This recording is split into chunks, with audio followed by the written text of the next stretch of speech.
Chicken തോരനാണ് ഉണ്ടാക്കുന്നത്. നമ്മൾ മുമ്പ് ഒരെണ്ണം ചെയ്തിട്ടുണ്ട് എല്ലോടൊക്കെ കൂടിയിട്ടുള്ളത്. ബോൺലെസ് ചിക്കൻ വെച്ചിട്ട് ഒരു ചിക്കൻ തോരനാണ്. അപ്പോൾ പാൻ അടുപ്പത്ത് വെച്ച് ചൂടായിട്ടുണ്ട്. അതിലേക്ക് ഞാൻ വെളിച്ചെണ്ണ കുറച്ച് ഒഴിച്ചു കൊടുക്കുകയാണ്. വെളിച്ചെണ്ണ ഒന്ന് ചൂടായി വരുമ്പോൾ അതിലേക്ക് നമുക്ക് കടുക് ഇട്ട് കൊടുക്കാം. തോരനാകുമ്പോൾ നമ്മളെപ്പോഴും കടുക് ഇടല്ലോ. അതിന് നിറയൊന്നും വേണ്ട, കുറച്ചിട്ടാൽ മതി, ചിക്കനല്ലേ. കുറച്ച് കടുക് ഇട്ട് കൊടുക്കാം. കടുകൊന്ന് പൊട്ടി വരുമ്പോൾ നമുക്കതിലേക്ക്, കടുക് പൊട്ടി വരുന്നുണ്ട്, അപ്പോൾ നമുക്കതിലേക്ക് വെളുത്തുള്ളി കുറച്ച് കട്ട് ചെയ്തത് അതിട്ട് കൊടുക്കാം. പച്ചമുളക് ഒരു 3 പച്ചമുളക് എടുത്തിട്ടുണ്ട്, അത് കട്ട് ചെയ്തത്. നീളത്തിൽ കട്ട് ചെയ്തോണ്ട് എങ്ങനെ വേണമെങ്കിൽ കട്ട് ചെയ്യാം കേട്ടോ. പിന്നെ ഒരു ചെറിയ കഷ്ണം ഇഞ്ചി കട്ട് ചെയ്തത്, ഇതെല്ലാം കൂടിയിട്ട് ഒന്നിട്ട് കൊടുക്കാം.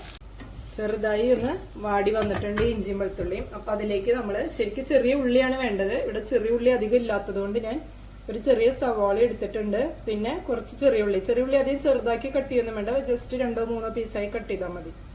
ഇതെല്ലാം കൂടിയിട്ട് ഒന്നിട്ട് കൊടുക്കാം, എന്നിട്ട് വഴറ്റി കൊടുക്കാം. അതിൻ്റെ കൂടെ തന്നെ കുറച്ച് കറിവേപ്പില, ഇതൊന്ന് വഴന്ന് വരട്ടെ. ഈ ഉള്ളി ഒന്ന് വഴന്ന് വന്നതിന് ശേഷം നമുക്ക് കുറച്ച് മഞ്ഞൾപ്പൊടിയും ഉപ്പും ഇട്ടിട്ട് ചിക്കൻ ഇട്ട് കൊടുക്കാം. അപ്പോൾ നമുക്ക് ഇതൊന്ന് വഴന്ന് വന്നിട്ടുണ്ട് ഉള്ളി. അപ്പോൾ നമുക്കതിലേക്ക് കുറച്ച് ഉപ്പ്, ചിക്കനും കൂടി ആവശ്യമായ വിധത്തിൽ ഉപ്പിട്ട് കൊടുക്കാം. പിന്നെ അതുപോലെ കുറച്ച് മഞ്ഞൾപ്പൊടി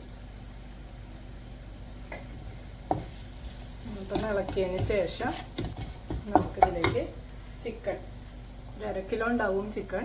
അത് ഞാൻ കട്ട് ചെയ്ത് വെച്ചത് ബോൺലെസ് ആണ്. അതിട്ടെടുക്കാം. അത് നന്നായി മിക്സ് ചെയ്യാം. ഉപ്പ് നമുക്ക് പിന്നെ നോക്കിയിട്ട് കുറവുണ്ടെങ്കിൽ പിന്നെ ഇട്ട് കൊടുക്കാം. നന്നായി മിക്സ് ചെയ്തതിന് ശേഷം നമുക്ക് വെള്ളമൊന്നും ഒഴിക്കേണ്ട ആവശ്യമില്ല.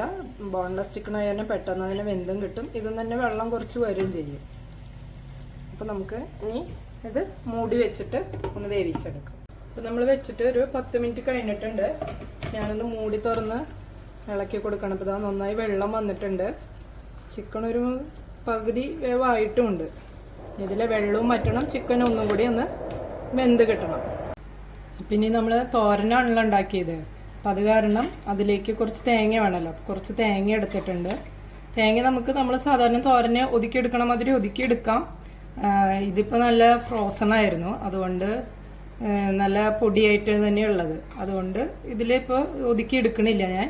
ഇനി ഇതിലേക്ക് കുറച്ച് കറിവേപ്പില ഇടണം. പിന്നെ വേണ്ടത് കുറച്ച് മുളക് പൊടി, കുറച്ച് മുളക് പൊടി ഇട്ടു.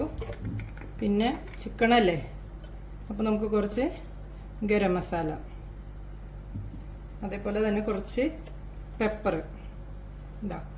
ഇത് ഭയങ്കര ചെറിയ സ്പൂണാണ്, അപ്പോൾ അതിൽ കുറച്ച് പെപ്പറും കുറച്ച് ഗരം മസാല ഇട്ടിട്ടുണ്ട്. ഇനി ഇതെല്ലാം കൂടിയിട്ട് നമുക്ക് നന്നായി ഒന്ന് മിക്സ് ചെയ്യാം.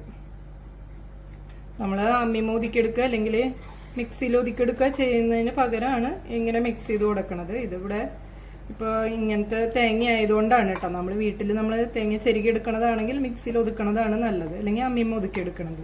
ഇത് നന്നായി മിക്സ് ചെയ്തിട്ട് നമുക്കിട്ട് ചിക്കനിലേക്ക് ഇട്ട് കൊടുക്കാം. അതാ നമ്മുടെ ചിക്കൻ ഒരുമാതിരി വെള്ളമെല്ലാം വറ്റി നന്നായി വെന്തിട്ടുണ്ട്. നമ്മളിങ്ങനെ കട്ട് ചെയ്യുമ്പോൾ ഇതാ ചട്ടകം വെച്ച് തന്നെ ആക്കുമ്പോൾ പീസാവുന്നുണ്ട്. ഇനി ഇതിലേക്ക് നമുക്ക് ഈ തേങ്ങ ഇട്ട് കൊടുക്കാം. അതായത് ഉള്ളിയും തേങ്ങയൊക്കെ നന്നായി ഇട്ട് കഴിഞ്ഞാൽ ടേസ്റ്റ് നന്നായി കൂടും. ചെറിയ ഉള്ളിയാണെങ്കിലാണ് ടേസ്റ്റ് കൂടുതലുണ്ടാവുക കേട്ടോ. ഇതിട്ട് കൊടുത്തിട്ട് നമുക്കൊന്ന് ആവി കയറാനായിട്ട് മൂടി വയ്ക്കാം. 5 മിനിറ്റ് മൂടി വയ്ക്കാം. ചിക്കൻ വെച്ചിട്ടപ്പോൾ അതിൽ തേങ്ങയിട്ട് വെച്ചിട്ട് ഒരു 10 മിനിറ്റ് ആവാറായിട്ടുണ്ട്. നമുക്ക് തുറന്നിട്ടൊന്ന് ഇളക്കി കൊടുക്കാം. അപ്പോൾ വെള്ളമെല്ലാം വറ്റി നല്ല ഡ്രൈ ആയി വന്നിട്ടുണ്ട്. ഇപ്പോൾ നമ്മുടെ ചിക്കൻ തോരൻ റെഡി ആയിട്ടുണ്ട്.